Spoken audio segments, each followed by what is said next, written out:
Israeli occupation forces carry out fresh massacres in the besieged Gaza Strip as the death toll jumps to over 600.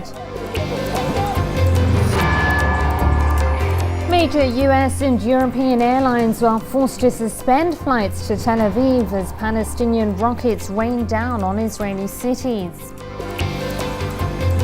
This is all part of And diplomatic activity aimed at ending the Israeli attack on Gaza intensifies as calls for a ceasefire grow louder.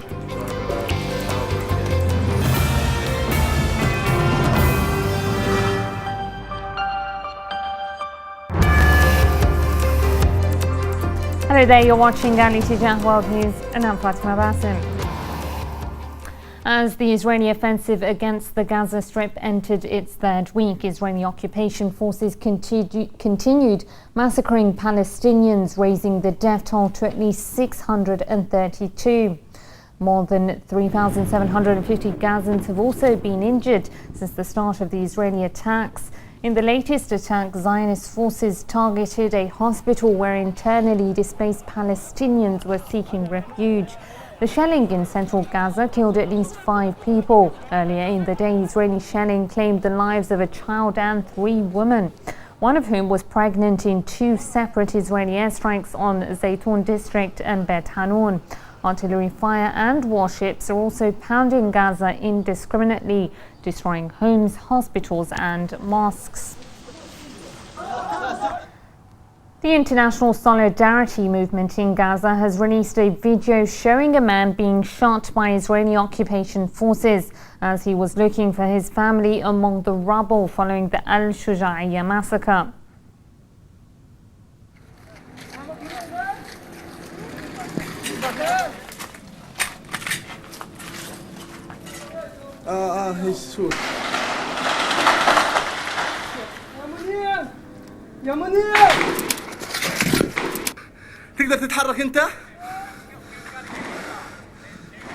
As you can see there, the Palestinian wearing a green shirt is looking through the debris in the Al-Shuja'iyya neighborhood, which was heavily bombarded by Israeli warplanes. The next scene shows him on the ground as gunshots could be heard.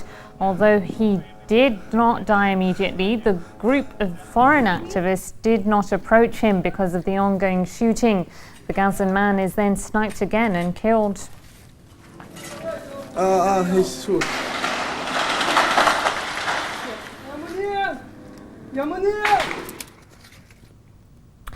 Let's now speak to Bassam Al-Atrash, our Gaza correspondent. Bassam, give us the latest on the Israeli offensive against the Gaza Strip. Yes, let me start with the latest. Senior Hamas leader Mohammed al-Dayef's house was just targeted by Israeli air raids about an hour ago. News reported that there has been injured and killed in this attack.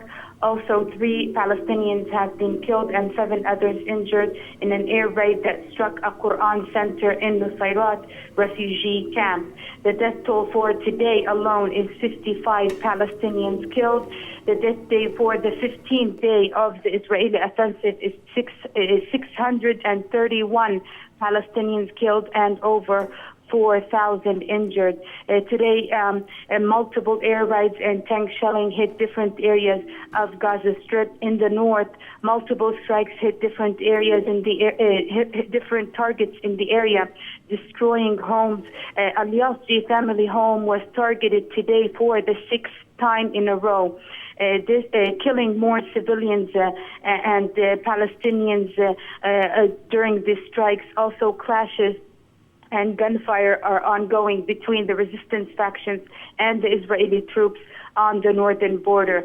The Gaza City is witnessing itself airstrikes and tank shelling on residential buildings, destroying homes and also killing civilians. Shuja'iyya and Zaytun area are still witnessing heavy gunfire and clashes between the resistance and the Israeli troops and forces. And medical teams reported that there are victims under the rubble, but they are not capable to reach these areas. Also, today the Israeli air raids hit a dairy factory that provides to 90% of Gaza's residents. In the southern area of Gaza, the Israeli tank shelling targeted Rafah crossing border about half an hour ago with 3 shells. This is the only crossing between Egypt and Gaza, which has been actually closed in the face of wounded and injured Palestinians, and they were not allowed to leave Gaza today to receive medical treatment abroad or even in Egypt. Also, the naval boats. The Israeli naval boats shelled across the coastal strip randomly and heavily, targeting houses and citizens. What I wanted to say is that some of the shelters in Beit Hanun and Al-Maghazi refugee camp, UN schools, have been closed today due to heavy shelling on these schools. So far, 102,000 Palestinians have been displaced in 68 UN shelters. 10% of them have been closed today since the shelling was on and direct to the schools. All right, Bassem Al-Atrash, our Gaza correspondent, thank you for giving us those updates. Let's now speak to human rights activist Fred Ekblad, who joins us now from the Gaza Strip. Fred, the UN is saying that there is literally no safe place for civilians. You're in Gaza. Give us a sense of how dire the situation is there. Well, we can, as you say, there's no place safe in Gaza. That we can see as civilian homes are targeted every minute, it seems like. Hospitals are targeted. Everybody is a target here in Gaza. Nobody is safe. There's nowhere to go. So yes, there's no safe place in Gaza. We know that electricity and water is being cut off for Palestinians. Is this another kind of war the Israelis are launching? Sorry, can you repeat that? Okay. We know that electricity and water is being cut off for the Palestinians. Is this another kind of war the Israelis are launching? Well, this is not really a surprise. We have seen this happen before. This is a part of what Israel has been doing to Palestinians for generations with their resources. And during this time, during the so-called war, of course, this has devastating effects.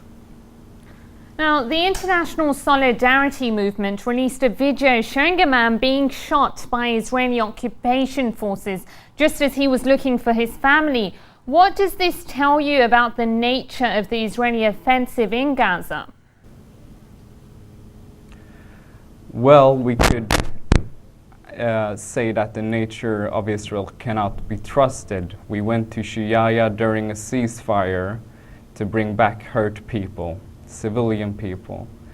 And while we were there, we were attacked by heavy artillery from the Israeli forces, which led to one death. Yes. Yes, and there have been reports that international aid is failing to reach those in need. Why is that? Well, as most people should both know by now, Gaza is under blockade by both Israel and also Egypt since the middle of 2013. So crossing in and out of Gaza is not an easy task. It's almost impossible, especially now during these circumstances. All right, human rights activist Fred Ekblad, thank you for sharing your thoughts on this.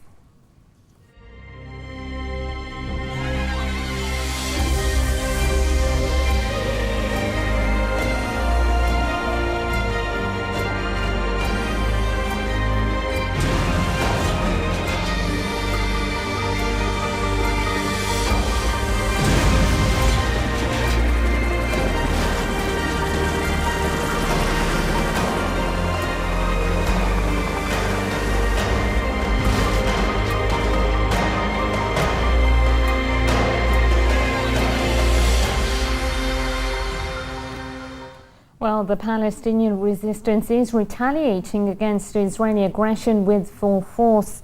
Despite the disparity in military capabilities, resistance fighters have managed to strike a blow to Israeli occupation forces. Palestinian resistance factions have showered Israeli settlements with barrages of rockets. Tel Aviv was hit by several M75 rockets that injured 4 settlers, as Ashdod, Sderot and Sha'ar Hengev were also struck with different types of missiles. Resistance fighters also targeted Israeli military camps across the occupied territories. Israeli occupation forces said 7 of its troops were injured on Tuesday, while another one was killed in battles. Meanwhile, major US, European and Canadian airlines have cancelled flights to and from the Israeli entity after a rocket fired from Gaza struck near its main international airport in Tel Aviv. In the United States, the Federal Aviation Administration banned US airlines from Tel Aviv's Ben Gurion International Airport for at least 24 hours, citing the ongoing violence. Air France said that it was cancelling its Tel Aviv flights until further notice. The German Lufthansa, KLM, Royal Dutch Airlines and Air Canada announced their decision to suspend services for the coming days. British Airways and its low-cost rival EasyJet, however, maintained their flights.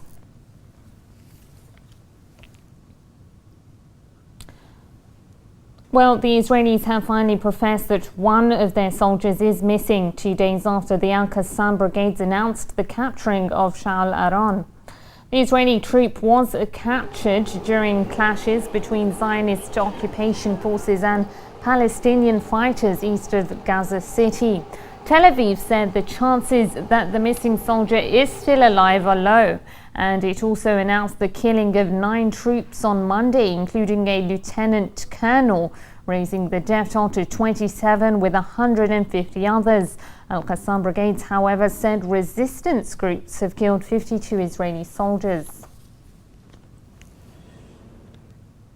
The Palestinian Authority President Mahmoud Abbas held an emergency meeting with his cabinet in the West Bank city of Ramallah over the ongoing crisis in Gaza. Abbas reaffirmed his commitment to the recently formed national unity government with Hamas, saying the Palestinian cause should rise above all differences. We reiterate to our people that we're holding steadfast to our national unity government. We cannot abandon our responsibilities. I say that the Palestinian cause should rise above any arguments or differences. It should be steered away from any dual standards. The drop of blood of a single Palestinian child is more dear and precious to us. And here I address the Palestinian people, namely our brothers in Gaza. You're holding steadfast to your ground. Your pains and wounds are ours and all the Palestinian people. On the diplomatic front, the United Nations Security Council held an emergency meeting regarding the ongoing Israeli aggression against the Palestinian people in the Gaza Strip. As the Council debated the crisis in the besieged enclave, Secretary General Ban Ki-moon pressed on with a mission to secure a ceasefire.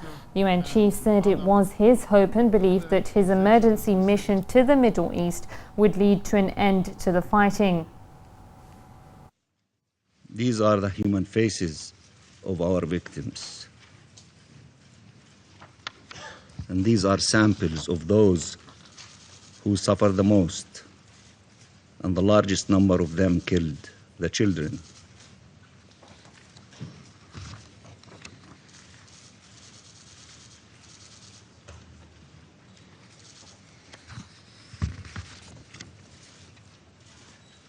We are not numbers. We are human beings. My hope and belief that these talks will lead to results and an end to the fighting in the very near future. I once again strongly condemn the indiscriminate rocket fire launched by Hamas and Islamic Jihad from Gaza into Israel. I am also alarmed by Israel's heavy response and the corresponding high civilian death toll. Meanwhile, the US Secretary of State John Kerry is in Cairo as part of Washington's latest bid to end the fighting between the Palestinians and Israelis.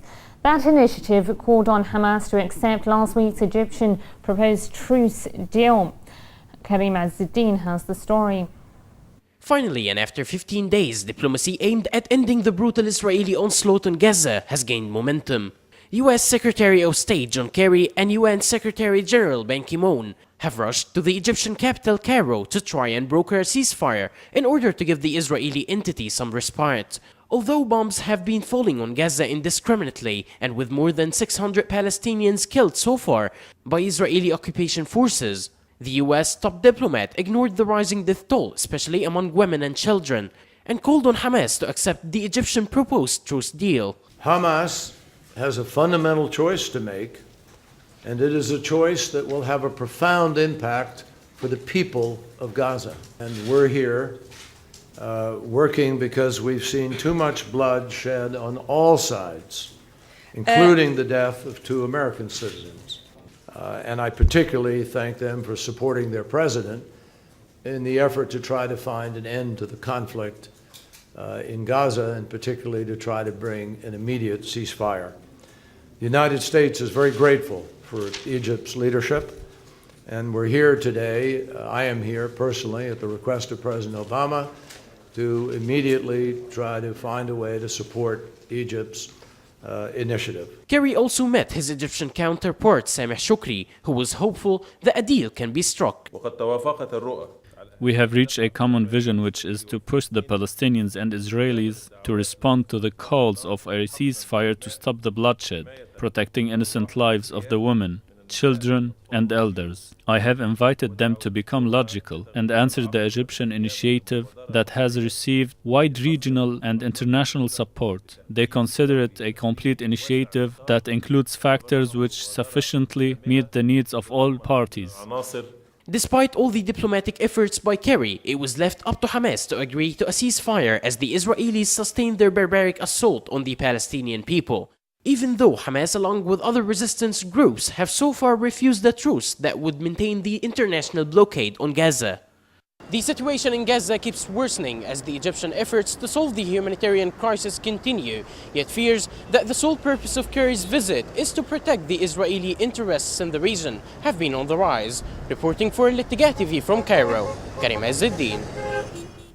In a televised interview, French Foreign Minister Laurent Fabius slammed the number of Palestinian casualties in Gaza as unacceptable. Fabius's comments are a marked change from France's initial stance at the beginning of the conflict, when President François Hollande condemned Palestinian rocket fire. For his part, Fabius said it's unacceptable that a country can be threatened by rockets, but the response has to be proportionate. 600 deaths is obviously something that we cannot accept. Let's speak to political analyst Hussein Gharbiya for more on this.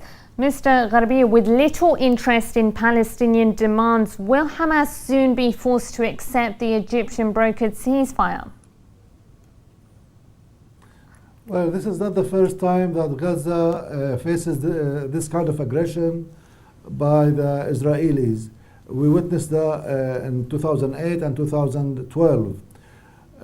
Certainly what's happening has a great toll on the people of Gaza, where they suffer a huge loss in lives, injured people. Even the elements of life there is quite severe, where they don't have electricity, gas, and these basic elements to live decently. So will they submit? I doubt it very much. They made it clear that they will face the aggression, and they will continue facing the aggression, particularly that despite the heavy loss of lives and injured people, they inflicted even for the first time higher number of casualties in the Israeli side, which is in effect, this is an improvement in the work of the resistance in Gaza. So I don't think they will submit, but the way I see it, there is no concrete results of both sides. Let's not to forget that the reasons the Israelis mentioned in order to for their aggression is not as strong and valid to have this huge devastating aggression against Gaza. What do they want to achieve other than breaking the resistance in Gaza on one side? Secondly, trying to break the closeness and cooperation between Hamas and the authorities in West Bank, which was made clear by the Israelis and the Americans. They were unhappy to see such cooperation between the two sides. So Israel is trying to achieve a number of aims in order to weaken the closeness between the Palestinians, and at the same time to break the resistance and to weaken it as much as they can. But it seems that the resistance is gaining ground, and in fact, for the last point, and they have more weapons, sophisticated technology to face the Israelis. Yes, but the Israelis at the same time are not in an easy position, of course, with their soldier being held hostage and the number of soldiers killed in the past few days. Will they be forced to concede to the demands of the Palestinians, possibly the end to the blockade? The thing is, as I said, the Israelis, when they launched the aggression, didn't have a clear agenda as to what they want to achieve. They have different issues in mind. As I mentioned, they want to weaken the resistance.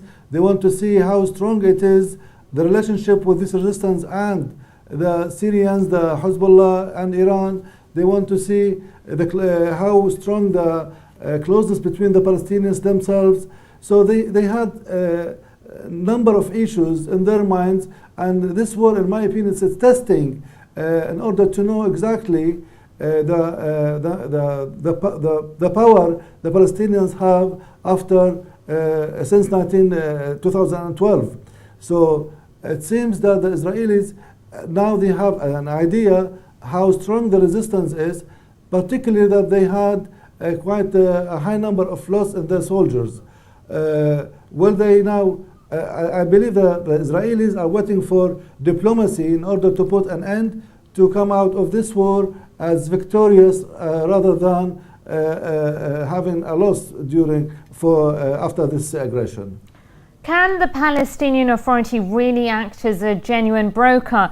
Palestinians have called on President Mahmoud Abbas to sign the Rome Treaty, which will make them a member of the International Criminal Court or leave office.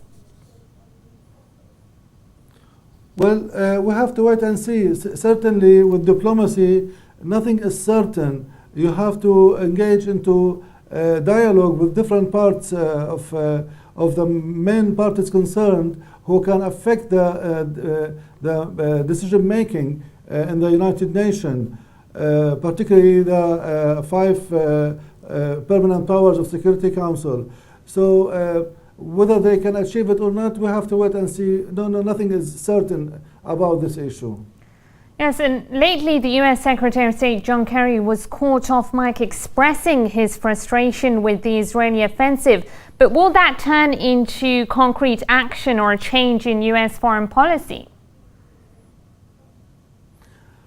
Well, this is, I believe this is the story with the Americans. They always make statements, but they do not take any action against the Israelis, whether it is a military action or diplomatic actions. We always see the Americans support Israel in the United Nations and the Security Councils, and they blame the Palestinians, Hamas, and Hamas in particular, at all levels. So once they express concern, it stays as concerns, not more. So they are not going to force the Israelis to pull out or to put an end to the war. It is only a lip service they pay in order to satisfy the Arab allies. That's it, not more than that.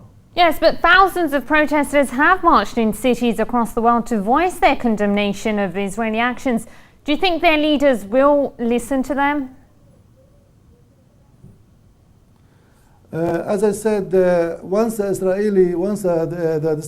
decision makers in Israel realized what they wanted to get out of this aggression against Gaza, I think they will, as I said, they will seek a third party in order to finalize the aggression without being sort of shown as a defeated party.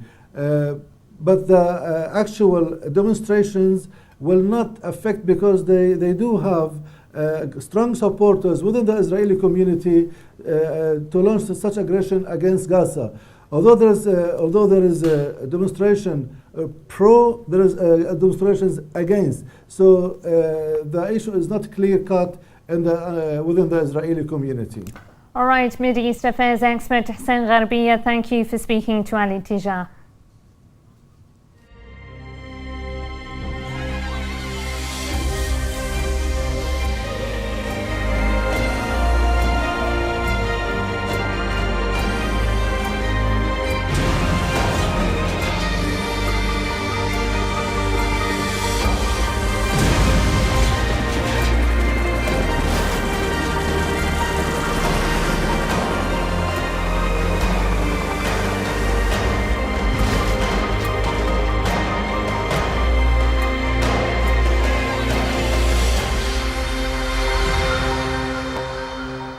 The Islamic Republic of Iran is hosting a three-day international parliamentary meeting aimed at supporting Palestinians and putting an end to the Israeli aggression in the Gaza Strip.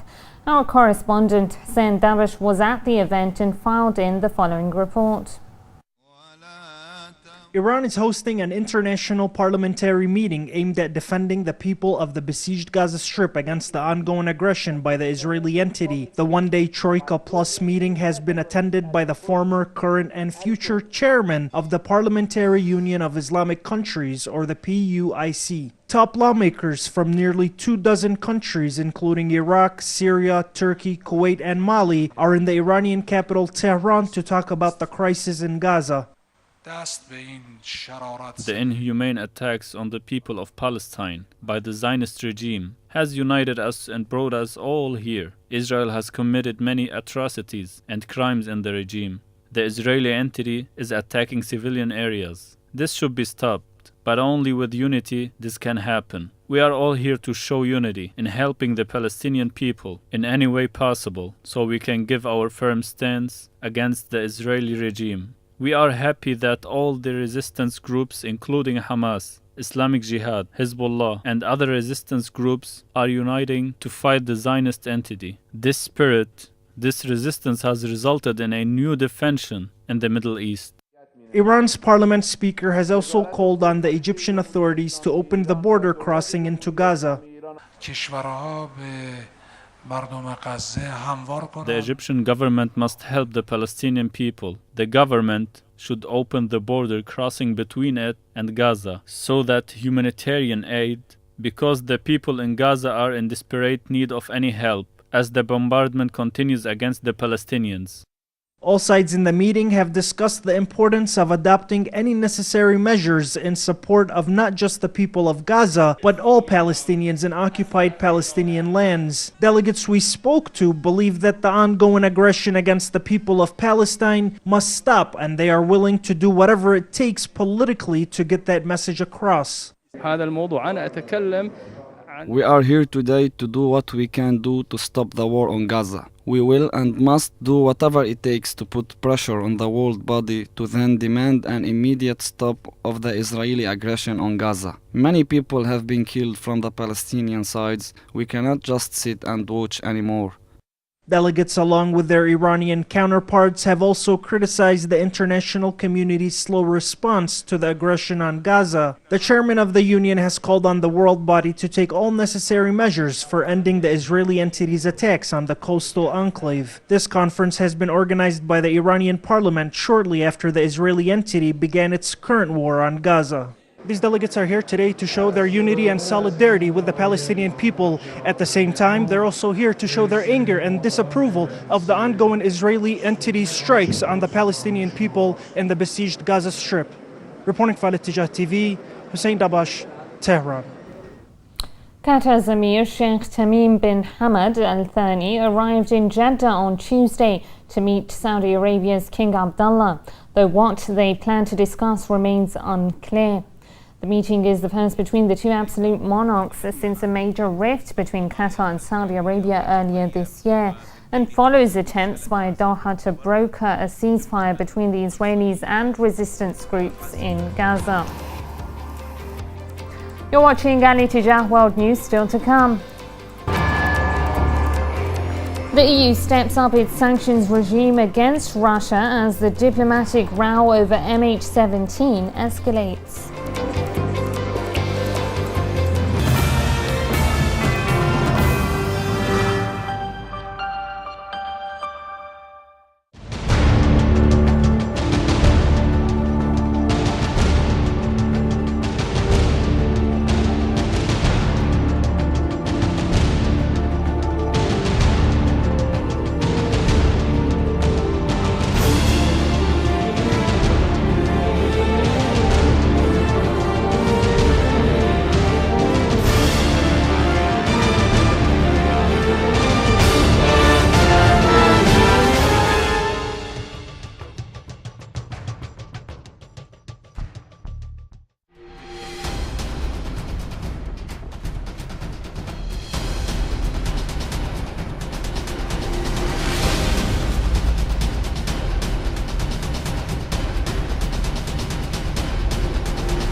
Welcome back to AEE TV World News. Here's a reminder of our top stories.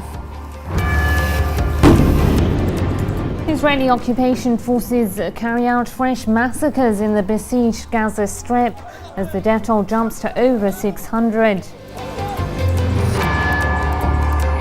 Major US and European airlines are forced to suspend flights to Tel Aviv as Palestinian rockets rain down on Israeli cities. This is all part of And diplomatic activity aimed at ending the Israeli attack on Gaza intensifies as calls for a ceasefire grow louder.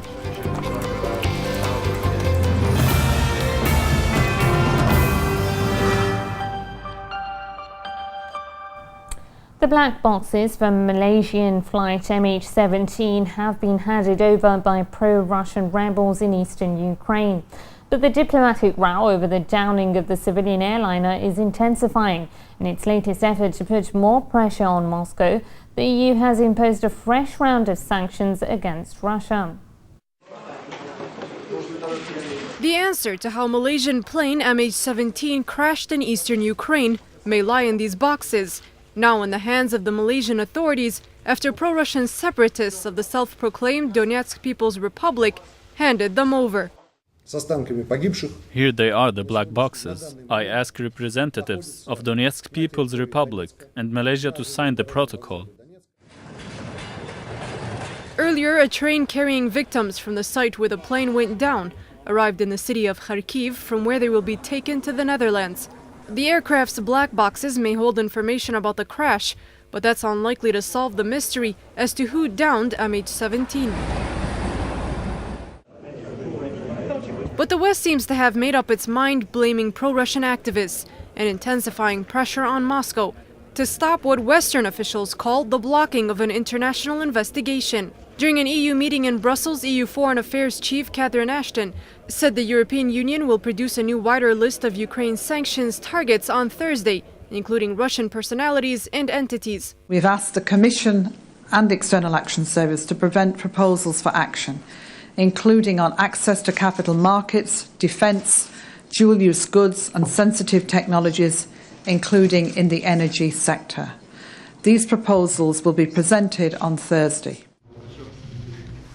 For its part, Moscow has reiterated its commitment to the plane crash investigation, condemning a rocket strike by troops loyal to Kiev just 30 kilometers from the crash site despite the previously established 40-kilometer ceasefire zone. We're being called on to use our influence with the separatists in southeastern Ukraine. Of course, we're going to do everything in our power, but that's not nearly enough. Ultimately, there is a need to call on the authorities in Kiev to respect basic norms of decency and at least for a short time implement a ceasefire for the investigation.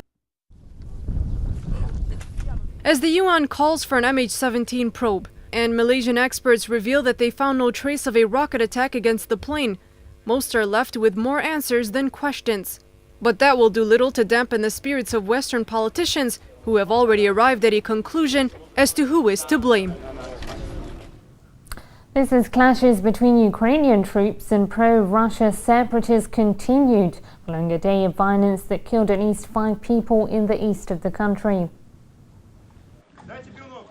Mortar blast rocked the outskirts of the rebel stronghold of Donetsk, as Ukrainian soldiers clashed again with pro-Russian separatists. Artillery fire could be heard coming from the Ukrainian side in a village close to the airport, which has now come under full government control. They're firing on civilians. These are Ukrainian troops. They have become like wild animals. We are expecting a column of heavy armor from the enemy side. Our efforts are being hampered by their snipers. There is no truce here. Meanwhile, residents in the city of Donetsk surveyed the damage following Monday's shelling on their city. They bombed this place with Grad. Missiles were flying around here. This one here is the proof. 5 people were killed and 12 others wounded in the clashes near the railway station and close to the airport outside Donetsk, while at least 3 Ukrainian soldiers have been killed in the last 24 hours. Meanwhile, the British government announced that it will hold a public inquiry into the death of Russian dissident Alexander Litvinenko, who was imprisoned in London in 2006. The decision, announced by Home Secretary Theresa May, means investigators can look into whether the Russian state played a role into the death of Litvinenko. The announcement of the inquiry comes at a time of rising tensions between Moscow and the West.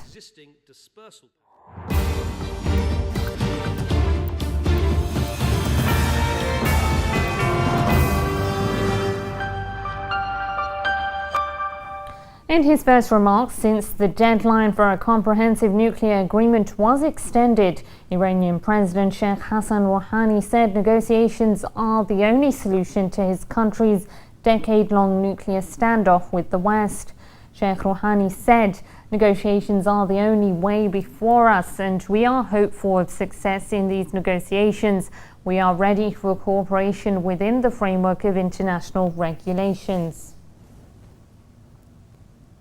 The Western-backed Syrian National Coalition voted to force out its so-called interim government and form a new one within a month. The dissolution of the government comes 2 weeks after the group elected Hadi al-Bahra, a US-trained industrial engineer, to replace its president Ahmad Jaraba after he served 2 6-month terms. Meanwhile, the European Union foreign ministers agreed to expand sanctions on Syria, adding 3 people and 9 entities to the current list of those subject to an asset freeze and a ban on entering the EU. The decision brings the total number of people on the sanctions list to 192, alongside a total 62 entities, which include Syria's National Bank as well as the country's oil companies. The list of outrageous crimes being carried out by the notorious Islamic State militants across Iraq and Syria is growing by the day, in what appears to be a relentless pattern of flogging and summary executions targeting both Syrian and Iraqi civilians. This is not medieval times, where criminals were executed in public centers. This is Syria in the 21st century, where young children are flogged over petty crimes, and hopeless civilians suffer for no apparent reason, other than maybe disagreeing with some of the shocking laws recently enforced by the so-called Islamic State. The Takfiri group has long been known for carrying out such crimes, in which both rival fighters and civilians are executed. This time, Aleppo was the scene of their heinous crimes. Syria's once commercial hub has now become an active site for flogging, summary executions, and mass graves.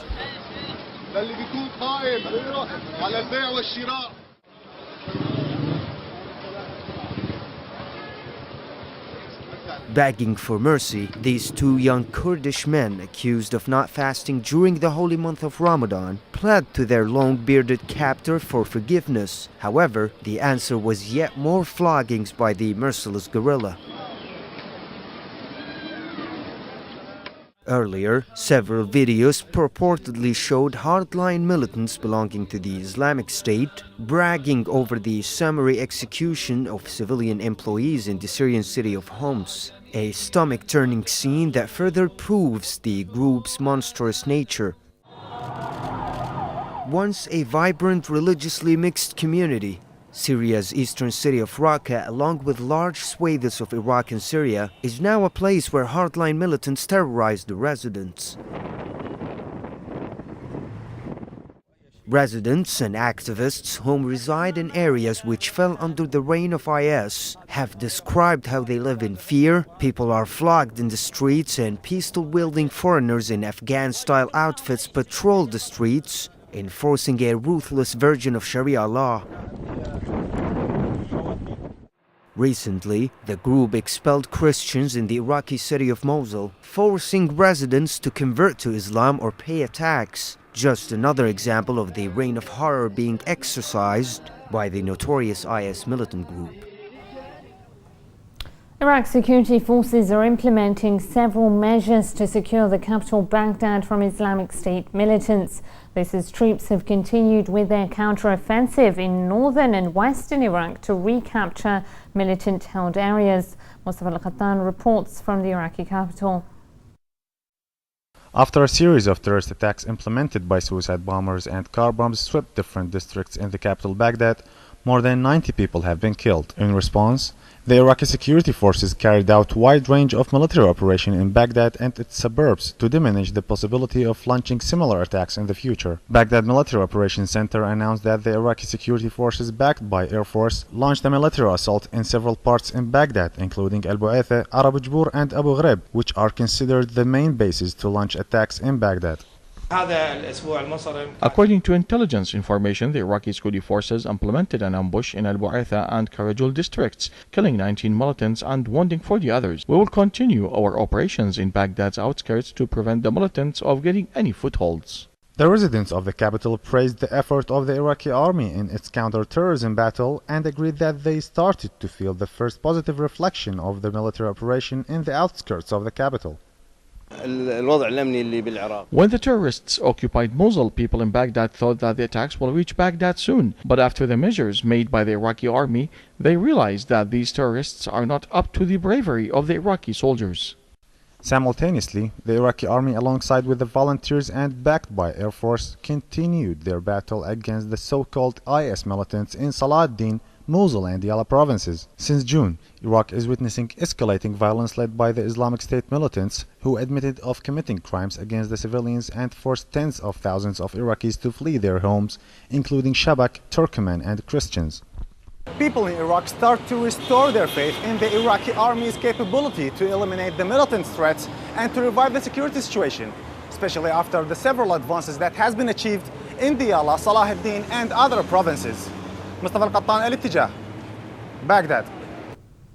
Exploiting the political deadlock in the country, Iraqi Kurds have continued exporting oil without the central government's approval. A move political observers say will further deepen the crisis in Iraq. Rahab al-Rikabi has the details. It seems that neither the central government's disagreements with Erbil nor the ongoing militancy in the northern Iraqi provinces since weeks ago have prevented Kurdistan of exporting its oil to the international markets through Turkey. With its full control on the oil wells in Kirkuk, Kurdistan regional government holds up to more than 10 billion barrels of oil reserves. Iraqi Kurdistan has started pumping oil from the oil fields in the so-called disputed province of Kirkuk in defiance of the central government.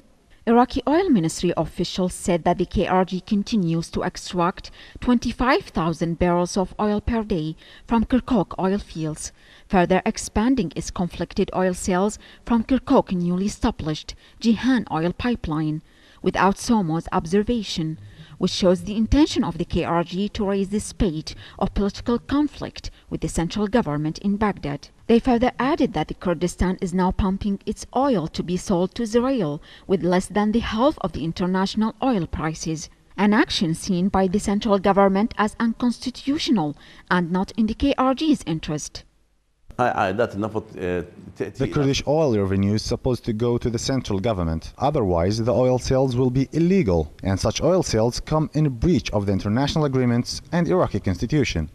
Kurdistan's natural resources officials reported lately that after the event of June 10th, Kurdistan will be able to beef up its oil exports 1 million barrels per day by the end of 2015. Though the central government in Iraq firmly opposes Kurdish oil sales, saying that the KRG is violating the constitution. Kurdistan officials responded by accusing the central government represented by the outgoing Iraqi Prime Minister Nour al-Maliki of not handing over Kurdistan's share from the Iraqi oil revenues. Consequently, many Iraqi officials and political observers argue that the absence of the required political atmosphere will make the quick solution unreachable, and showed hope to end this internal conflict after the formation of the new Iraqi government. With Nouri al-Maliki or whomever in office, the stalemate of Baghdad-Erbil dispute seems unlikely to break soon, as Kurdistan has put in place numerous plans to expand its role in Iraq and the region. But the hope's still there after the formation of the new Iraqi government. Many believe that the strains between the central government and the KRG will grow, especially after the Kurds exploited the security deterioration for expanding their territories with the intention of announcing their independency. Rihaba Rikabi, Al-Ittijah, Baghdad. Here's a reminder of our top stories. Israeli occupation forces carry out fresh massacres in the besieged Gaza Strip as the death toll jumps to over 600. Major US and European airlines are forced to suspend flights to Tel Aviv as Palestinian rockets rain down on Israeli cities. This is all part of And diplomatic activity aimed at ending the Israeli attack on Gaza intensifies as calls for a ceasefire grow louder.